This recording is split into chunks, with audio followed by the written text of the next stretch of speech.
안녕하세요. 저는 마이크로칩 보안 제품을 지원하고 있는 곽상신 수석입니다. 우선 마이크로칩 실적 웨비나에 참여해 주셔서 감사드립니다. 오늘은 이미 IT 등 다양한 분야에서 응용되고 있는 보안 제품이 어떻게 자동차 분야에 적용되어 어플리케이션을 안전하게 실행하고 왜 보안이 제품 구현에 필요한가 및 그 응용 방법에 대해 이야기해 보도록 하겠습니다. 먼저 최근 자동차 시장의 동향에 대해서 이야기해 보겠습니다. 최근 자동차의 인포테인먼트 시장은 크게 변화하고 있습니다. 기존 자동차 시스템은 라디오나 몇 가지 오디오를 틀어주는 시장에서 벗어나 모바일폰 또는 태블릿과 같은 전자제품의 기능으로 확대되고 있습니다. 자동차의 내비게이션은 단지 지도를 통해 안내를 해주는 것을 넘어 도로의 상황을 알려주며 주행 중인 곳의 날씨 또는 목적지의 날씨 등을 공유하기도 하며 다양한 차량의 상태 및 정보 등을 표시하기도 합니다. 최근 차량에서 크게 부각되는 기능 중 하나는 운전자 주행 보조 장치 또는 자율주행 기능입니다. 많은 새로운 자동차들은 차선 유지 장치, 전후방 충돌 방지 및 경고 시스템 및 앞차와의 거리 유지 시스템, 그리고 원격 주차 등의 기능 등을 포함하고 있으며 운전자를 좀 더 안전하고 쉽게 운전할 수 있도록 도와주며 이를 통해 사고를 예방할 수 있도록 하고 있습니다. 다른 트렌드로는 전기 자동차 및 그와 관련된 인프라를 들 수 있습니다. 많은 나라에서 하이브리드 자동차 및 전기 자동차를 환경보호 차원에서 권장하고 있으며 그에 따른 많은 전기 자동차 충전소를 보급하고 있습니다. 기존 자동차 회사들 또한 가까운 미래에 내연기관의 자동차에서 전기 자동차로 이동할 것을 예고하고 있습니다. 다음으로는 자동차 사이버 보안입니다. 기존 자동차 시스템에서 보안을 이야기하면 RK, 스마트 키 등이 자동차 출입 장치로 한정하여 생각했습니다. 그러나 많은 자동차 회사들이 자동차와 다른 스마트 디바이스들과 연결하기 위해 다양한 유무선 인터페이스를 준비하고 있습니다. 그러나 이러한 사용자 인터페이스의 증가는 보안상의 취약점을 늘리는 역할을 했으며 이러한 취약점을 이용하여 다양한 방법으로 해킹을 시도하고 있으며 그 피해 사례 또는 그 연구 사례 등이 다양하게 보고되고 있습니다. 최근 10여 년간 자동차는 엄청난 속도로 변화하고 있습니다. 이러한 변화는 그 이전 세대의 자동차들이 가져왔던 변화에 비해 더 크고 빠르게 발전해 왔고 앞으로도 계속 그럴 것입니다. 이러한 발전에 따라 자동차 시스템에서는 자율주행과 관련되어 매일 엄청난 양의 정보를 생성합니다. 때문에 우리는 자동차를 달리는 데이터 센터라고 이야기할 수 있습니다.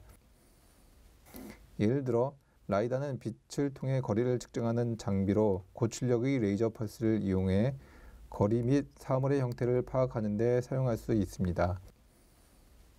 이 장치는 초당 10에서 70메가비트의 신호를 발생합니다. 또한 카메라, 소나, 레이더 및 GPS 등도 측정을 위해 엄청난 양의 데이터를 생성합니다. 최종 목표인 자율주행 자동차에 생성되는 총 데이터 양은 최소 5에서 최대 20테라비트의 정보를 매일 생성한다고 추정합니다. 이 데이터 양은 실로 엄청나다고 말할 수 있습니다. 이러한 정보의 양은 다양한 방법으로 이용될 수 있습니다. 예를 들어 자동차 제조사에서는 차량의 방대한 정보를 이용해 차량의 상태에 따른 차량의 주행 성능을 개선하거나 미처 예상하지 못했던 예외 상황에 대해 대처 및 향후 개발에 활용할 수 있습니다. 또는 보험회사에서는 운전자의 운전 습관을 이용하여 보험료율을 계산하는 데 사용하거나 또는 도로 주행 상황을 이용해 교통 상황을 파악하는 데 활용할 수 있습니다.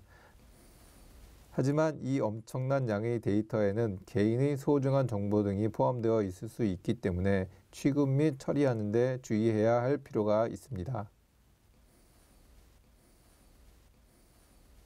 앞서 말씀드린 자동차에서 생성하는 방대한 자료를 처리함에 있어 펌웨어의 취약점이 존재할 수 있습니다. 다른 산업과 마찬가지로 자동차 시스템에서도 보안 측면에서 다양한 이유로 공격을 받고 있습니다. 해커 입장에서는 자동차 시스템은 가장 공격할 가치가 있는 시스템 중 하나로 여겨집니다.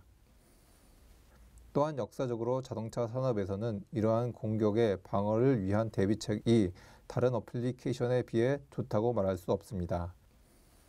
다른 IT 어플리케이션들과 달리 자동차에서 사용하는 다양한 능동 소자, 즉 CPU, MCU, SoC, FPGA 등 자동차용 프로세서들에 대해 내 외부 메모리에 대한 접근 제한을 하지 않으며 인증을 위한 시큐어 부트나 각 네트워크에서 노드 상호 인증을 하지 않습니다. 이는 과거 차량에서는 전자 시스템이 크게 복잡하지 않았으며 이러한 시스템들이 전체 시스템에 크게 위협이 되지 않았으며 사이버 보안에 관해서는 소수의 제어 장치를 제외하고 대부분의 시스템에 필요하지 않다고 여겨졌습니다. 그러나 최신 자동차의 전자 시스템은 기능의 발전 및 복잡성이 증가함에 따라 자동차 내의 보안의 취약점이 크게 증가하고 있으며 매우 심각한 영향을 줄 수도 있습니다. 보안 측면에서 자동차 산업이 다른 산업에 발전하는 것과 보조를 맞추는 일은 매우 어려운 일입니다. 자동차의 특성상 매우 긴 개발 기간을 가지고 있으며 자동차의 라이프 타임도 매우 깁니다. 2에서 4년 정도의 개발 기간과 10년 이상의 자동차 사용 연한을 고려한다면 보안 측면에서 다른 산업 분야와 다르게 매우 어려운 일이라고 할 수 있습니다. 또한 앞서 말씀드린 것처럼 최신 자동차에 다양한 기능들이 추가되면서 외부 장치와 연결될 수 있는 부분이 많이 늘었습니다. 예를 들면 USB 또는 블루투스, 와이파이 등을 들 수 있습니다. 이러한 인터페이스는 사용자에게는 편의를 줄 수 있는 장점이지만 시스템 입장에서는 공격을 받을 수 있는 영역이 늘었다고 볼 수 있습니다. 이러한 다양한 인터페이스를 통해 은밀하게 말웨어를 설치하거나 연동된 시스템의 중요 정보를 추출해 갈 수도 있습니다. 또한 OEM에서는 다양한 이유로 시스템의 프로그램의 업데이트 기능을 요구하고 있는데 이 또한 취약점으로 여겨질 수 있습니다. 이러한 취약점을 대비하지 않는다면 최종 사용자에게는 엄청난 위협이 될 수 있습니다. 이러한 취약점으로 인해 해커가 제품을 해킹하게 된다면 단순히 제품 하나에 영향을 주는 것이 아니라 다른 산업 분야에서 영향을 받는 것처럼 제품의 브랜드 및 회사의 이미지에 크게 영향을 줄 수 있으며 결과적으로 문제를 해결하기 위해 엄청난 비용이 들 수 있습니다. 때로는 취약점을 통해 경쟁자에게 지적 재산권을 노출당할 수 있으며 최종 소비자에게도 크게 영향을 줄 수 있습니다. 앞서 말씀드린 펌웨어의 취약점에 대해서 어떻게 방어할 수 있는지 논의해 보도록 하겠습니다. 펌웨어를 보호하는 좋은 방법으로 절대 바뀌지 않는 롬 영역에서 부팅해서 펌웨어의 무결성을 평가 후 펌웨어에 문제가 없다면 프로세서를 동작시키며 그렇지 않은 경우 이를 알리는 등의 방법으로 보안을 강구할 수 있습니다. 현재 일반적인 펌웨어를 운용하는 방식 중 하나인 왼쪽 붉은 블록 다이어그램과 같은 외부 플래시에 저장된 어플리케이션 펌웨어를 프로세서가 읽어 동작시키는 방법입니다. 이러한 방법은 펌웨어의 조작에 대해서 아무런 보호 조치를 취하고 있지 않습니다. 때문에 해커 입장에서 기존 플래시의 펌웨어를 조작만으로 쉽게 공격할 수 있습니다. 여기서 제안하는 방법으로 오른쪽 그림과 같이 내부 하드웨어로 구현된 조작 불가능한 롬 영역과 비대칭 암호화 방식을 이용한 전자설명을 통하여 펌웨어의 무결성을 검증하는 방법을 사용합니다. 먼저 CC1702는 변경이 불가능한 영역에서 부팅을 하며 펌웨어는 OEM에서 제공하는 프라이빗 키를 이용하여 전자서명과 함께 외부 플래시에 저장되어 있습니다. 전원이 켜진 후 프로세서는 펌웨어의 검증이 끝나기 전까지 리셋 상태를 유지하고 CC1702는 자신의 램 영역에 어플리케이션을 로드합니다. 이때 공개키를 이용하여 어플리케이션의 무결성을 검증합니다. 검증이 완료되면 프로세서가 동작하도록 리셋 상태를 해제하고 외부 플래시로부터 동작을 하게 됩니다. 이런 방식으로 펌웨어를 인증 및 실행하게 되면 프로세서의 기존 펌웨어의 수정을 없애거나 최소화할 수 있으며 어플리케이션의 개발 부담을 최소화할 수 있습니다. 앞서 CC170에 대해서 간략하게 말씀드렸습니다. CC170의 중요 기능에 대해 소개해드리겠습니다. CC170는 수정 불가능한 롬 영역에서 부팅을 하기 때문에 부트로더의 공격에 대해 걱정할 필요가 없습니다. 또한 하드웨어 기반의 대칭 및 비대칭 키 알고리즘을 지원하고 있습니다. 대칭 키 알고리즘으로 AS128, 192, 256 등 다양한 모듈과 함께 지원하고 있으며 SHA-1, SHA-256, SHA-512 등도 지원하고 있습니다. 비대칭 키의 대표적인 RSA의 경우 1024에서 4096까지 지원하고 있으며 최근 많이 사용되고 있는 ECC 알고리즘에 대해 다양한 키 사이즈의 알고리즘을 지원합니다. 또한 전자서명 알고리즘을 지원하고 있습니다. 이러한 전자서명 기반의 알고리즘을 기반으로 안전하게 펌웨어를 업데이트할 수 있습니다. NIST에서는 안정적인 펌웨어의 동작을 보장하기 위해 800-193 가이드라인을 제안하고 있으며 이는 펌웨어의 무결성 및 신뢰성을 확보하기 위한 방법으로 문제를 방어하고 감지하며 복구하기 위한 시스템을 제안하고 있습니다. 2012년 윈도우 8의 시큐어 부트 개념이 도입된 이후 다양한 산업에서 발전되어 가고 있습니다. 현재는 CPU, GPU, 데이터 센터의 서버를 관리해주는 BMC, 노트북 등 IT 제품뿐만 아니라 금융, 의료기기 등 안전과 관련된 다양한 부분에서 도입되어 발전하고 있습니다. CC170는 자동차용으로 적합하게 인증을 받았습니다. CC1 패밀리에서는 몇 가지 제품군이 존재합니다.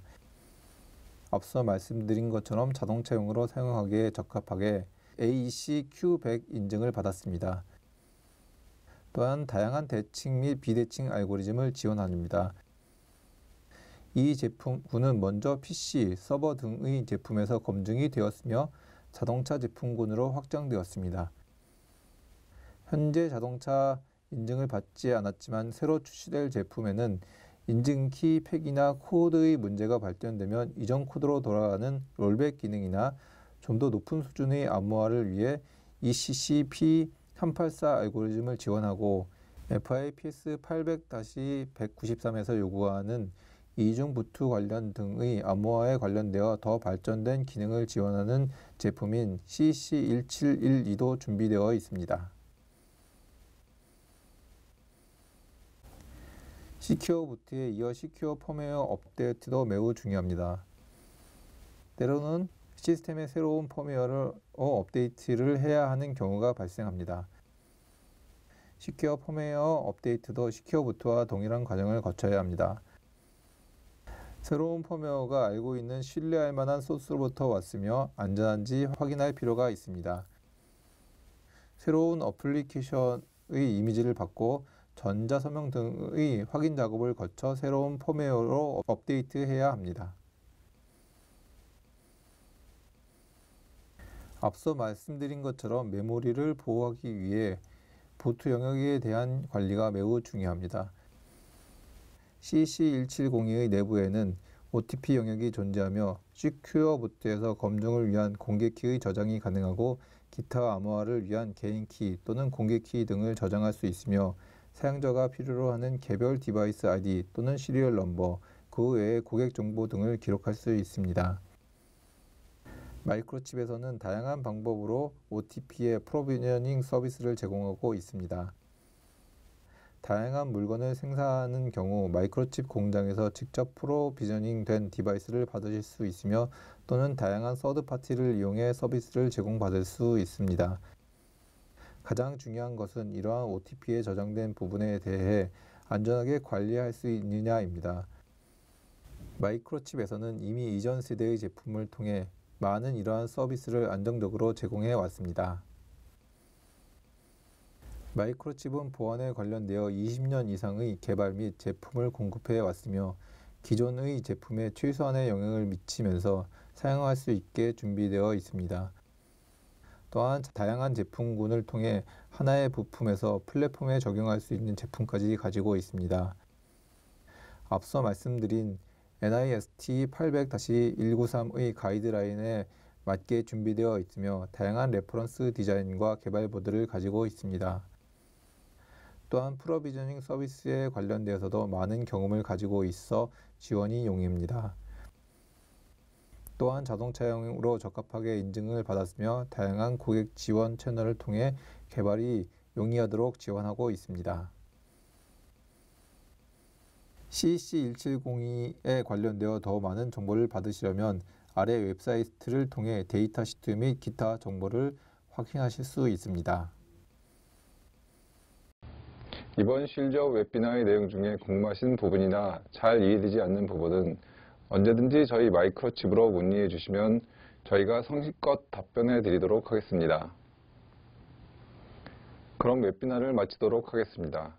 감사합니다.